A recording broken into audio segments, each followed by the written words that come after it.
नमस्कार दोस्तों, जय श्री राम, जय श्री बागेश्वर धाम सरकार, जय हो श्री बालाजी महाराज की, जय हो श्री सन्यासी बाबा की। तो दोस्तों, स्वागत है आपका एक बार फिर से हमारे चैनल पर एक और नई वीडियो के साथ। और आज की वीडियो में हम बात करेंगे कि बागेश्वर धाम सरकार ने ऐसे कौन से वे 5 भोजन बताए जो हमें गलती से भी नहीं खाने चाहिए। साथ ही अगर हम उन भोजन को करते हैं तो हम अपने दुर्भाग्य को अपने पास अपने आप ही बुलाते हैं।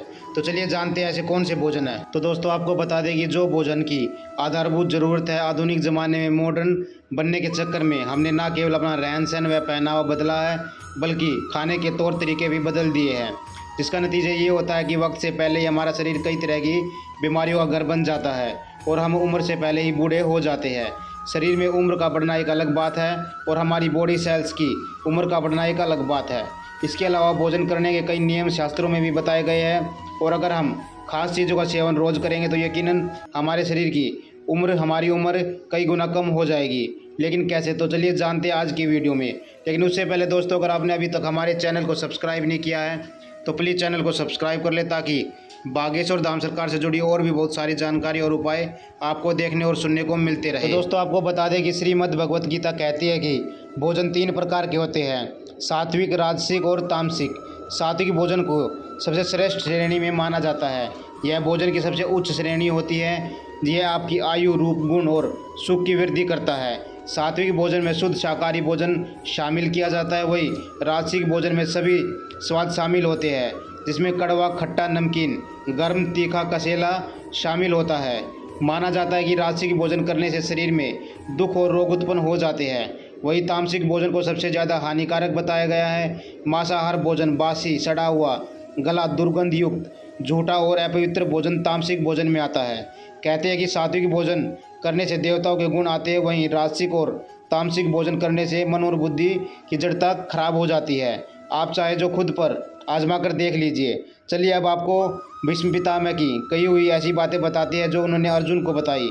उन्होंने अर्जुन को 5 तरह का भोजन ना करने की सलाह दी। तो भीष्म पितामह कहते हैं कि अगर आपका कोई भोजन लांघ कर चला जाए तो यह भोजन आपके लिए कीचड़ के समान बन जाता है, तो इसे भूल कर भी ना खाए। अगर आपकी परोसी गई थाली कोई महिला या कोई व्यक्ति ठोकर मार देता है या ठोकर लग जाती है तो वह भोजन भी आपके करने लायक नहीं होता है। ऐसा भोजन करने से आपको गरीबी का सामना करना पड़ सकता है। भीष्म पितामह कहते हैं कि अगर भोजन में बाल निकल आए तो यह भोजन दूषित हो जाता है। अगर आप इस भोजन को करते हैं तो आपको कंगाल बनने से कोई नहीं रोक सकता। साथ ही भीष्म पितामह यह भी बताया कि अगर पति और पत्नी एक ही थाली में भोजन करते हैं तो यह भोजन मादक बन जाता है, जो कि आपके संबंधों के लिए ठीक नहीं है। वहीं अगर भाई भाई के साथ बैठकर भोजन करता है तो ऐसा भोजन अमृत के समान बन जाता है।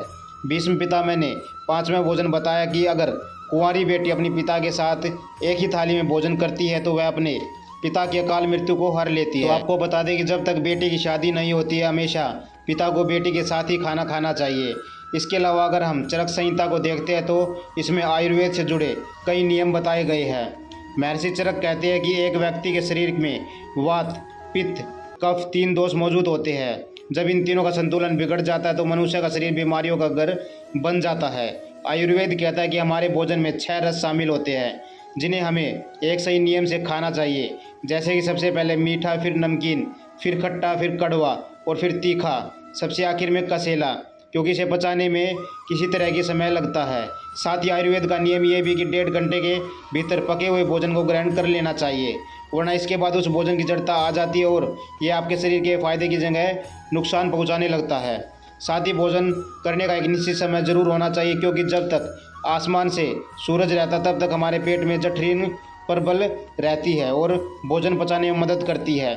जो लोग 2 समय भोजन करते हैं उन्हें समय के हिसाब से पाबंद रहना चाहिए। साथ ही आगे आपको बता दें कि खड़े होकर या जूते पहनकर भोजन करने वाले इंसान राक्षसी भोजन का सेवन करते हैं। साथ ही भोजन करने से 1 घंटा पहले और 1 घंटे बाद ही पानी पीना चाहिए। इससे हमारा भोजन आसानी से पच जाता है। भोजन करते समय हमेशा दिशा का भी ध्यान रखना चाहिए।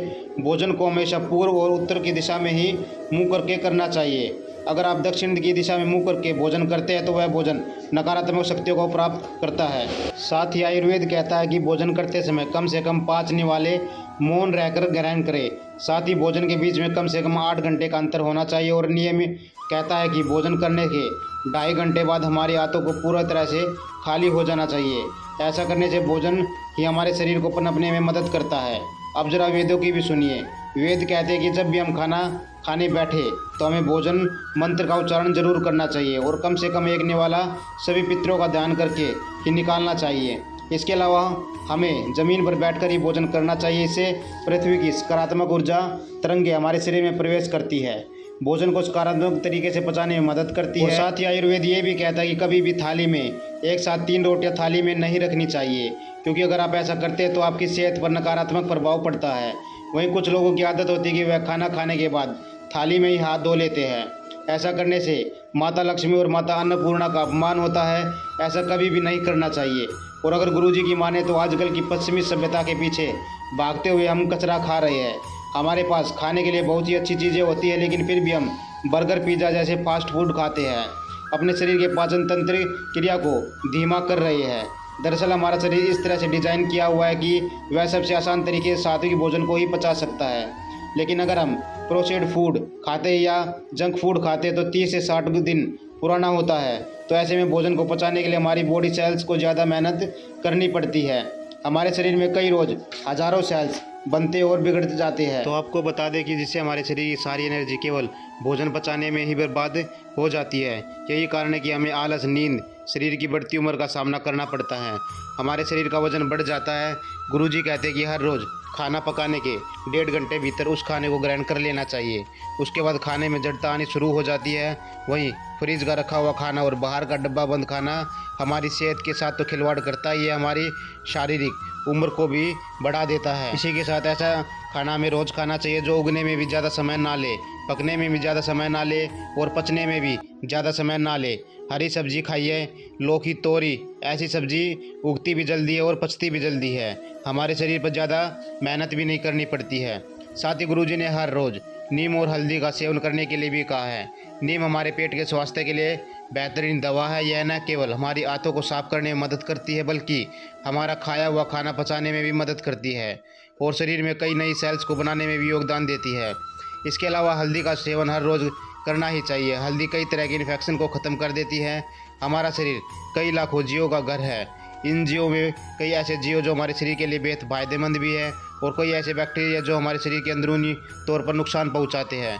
तो गुरुजी का कहना है कि अगर आप हर रोज़ सुबह उठकर एक नीम और एक हल्दी की छोटी सी गोली का सेवन करते हैं तो आपके शरीर में मौजूद सभी परजीवियों को ख़त्म करने का काम करती है। इससे आपके शरीर में संचालन ठीक रहता है ताकि और आपके शरीर में स्फूर्ति बनी रहती है और आपके सेल्स बनाने में एनर्जी भी मिलती है।